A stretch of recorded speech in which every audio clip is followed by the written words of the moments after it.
Hey guys, today's recipe is a video for triple ginger cookies in a partnership with Pacific Foods. It is going to be the perfect cookie that you can bring to your holiday events, but utilizes whole wheat flour as well as pre-cooked oatmeal. It's nice and spicy and delicious and super easy to make.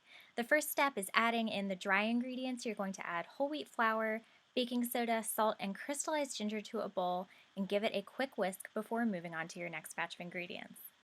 Now we're going to move on to using the stand mixer, and I literally think about 90% of this video is stopping and starting the stand mixer, so apologies in advance, but it is an incredibly useful tool.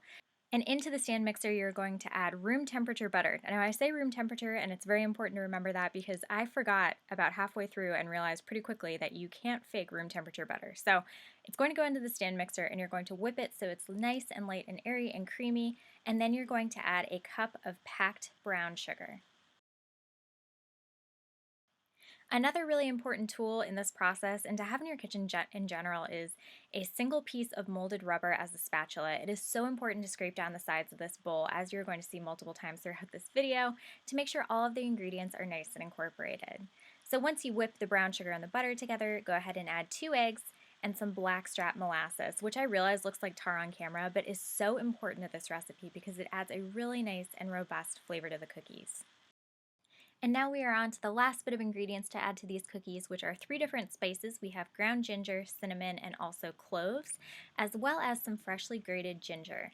Now, quick tip, I didn't show this on camera, but if you have raw ginger that you need to peel, don't bother with a knife. Use the back of a teaspoon or a tablespoon, and the skin will peel off. So after everything gets added, you're going to, of course, start and stop the mixer again, and then lastly, add your oatmeal. So this is the Pacific Foods organic steel-cut oatmeal that is unsweetened. It is the perfect pantry staple because literally all you have to do is heat it up for 2 minutes and your steel-cut oats are ready to go. It's so easy to have in the morning and also to add to these cookies.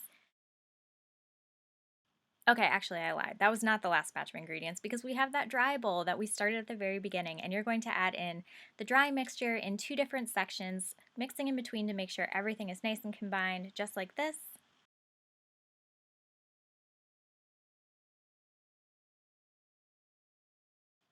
And then through the magic of video, you start and stop your mixer and the cookies are completely done and ready to go. Video is great like that.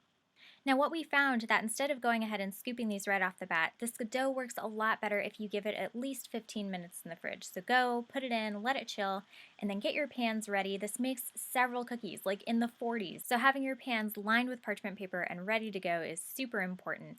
Now I also have to mention this little scoop. I bought it on Amazon, but it is so good for making the perfect shape cookies.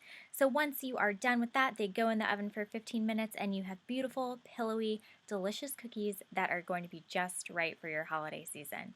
Make sure to head over to the blog to see the full recipe, and I will see you guys next time.